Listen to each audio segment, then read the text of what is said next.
At napakahina, kaya nung pumasok yung tubig, nung bumigat yung tubig, tangay kagad. Kaya makita mo rito, tangay na itong lahat. This was all destroyed because of the landslide here, the rock slide here, and the erosion under the road. Now, the project that was supposed to take care of this cost us 260 million, more or less. 260 million. The 260 million that the government spent for this project had no effect whatsoever as to protect the slope. Parang walang ginawa. Sana hindi pareho lang. Kung hindi, wala silang tinayo, wala silang linagay na wall, wala silang linagay na riprap, wala silang linagay na slope protection, ganun din ang nangyari. Kaya ang valor ng kanilang trabaho is zero, complete zero. And here's the other thing, that's why I keep talking about economic sabotage. Ang feedback natin from the mayor and from the other, the mayor of Tuba is also here. Oh. Mayor Clarita. Come join us. Halika, mayor. Dito ka. Oh, we are talking to the mayor in terms of the effect on businesses.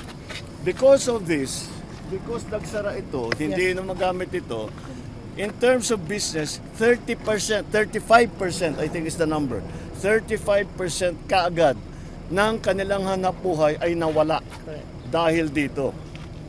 So it is not only the damage, the physical damage that we can see, but it is also the damage to the economy. It is also the damage to the people's livelihood. Naghahanap buhay lang naman itong mga taong ito, tinanggal sa kanila 35% ng kanilang hanap buhay para ibulsa ang pera ng gobyerno. Kaya naman, hindi kayo magtataka that if there's one thing, I will not leave this office until I fix this. This is it.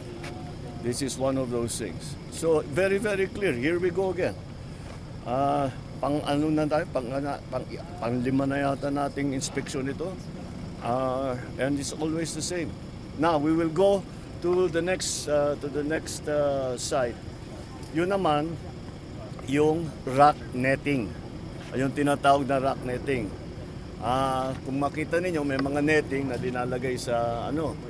Unang-una, because napaka-notorious ng rock netting as corruption, pinagbawal na ang rock netting. So, pero ginawa pa rin. Pinagbawal na yan eh. Pero ginawa pa rin. Bukod pa doon, kilala ko ang supplier ng rock netting. Ang presyo ng rock netting is 3,200 pesos. Ang chinarge sa gobyerno is more than 12,000 pesos. So times 4. Times 4. So 75% ng kontrata kinikback. So that's the situation we are facing. Kaya't malala ito. The other item that I have begun to learn from the LGUs, puti na lang nandyan yung LGU na nakabantay. But the LGUs are complaining. Dati, ang sistema, pagka may project sa isang lugar, halimbawa, mayor ako, na may project ng DPWH o contractor doon sa lugar ko, magkukonsulta sa local government. Hindi lang, pag malaking project, hinihiring yan from barangay to municipal to province. Walang ganun. Walang ganun na ginawa dito sa lahat na ito. Eto pa, kapag tapos na raw yung project, dati, nung gobernador ko, may acceptance ng local government. Sasabihin ng local government, okay, maayos yung inyong ginawa. Tinanggal na yun. Kaya't hindi mag-inspeksyon sila, pero wala na silang magawa. Inspeksyonin nila, sasabihin nila hindi magandang pagkaayos, pagkagawa, hindi sapat o mahina or whatever. Wala nang magawa yung local government executive. So tinanggal yung SOP na yon. That SOP is that before you release the project to the local government, kailangan tanggapin ng local government. And that's something that we will reinstitute. Yun ang ibabalik natin. Because the local government, alam nyo naman ako, matagal ko na sinasabi, because of my experience as governor, ang local government, wala kaming ginawa, kundi araw-araw, tinitignan, ini-inspeksyon namin lahat yan.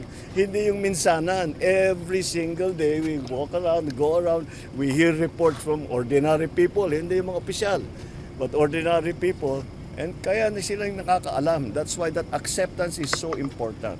And that's what we are going to reinstate. That's going to be one of the measures that we think. Bakit Yun ang inintay namin. Oo, bakit nila tatanggalin? wala na bypass. Oo, hindi pwede yun. Hindi pwede yun.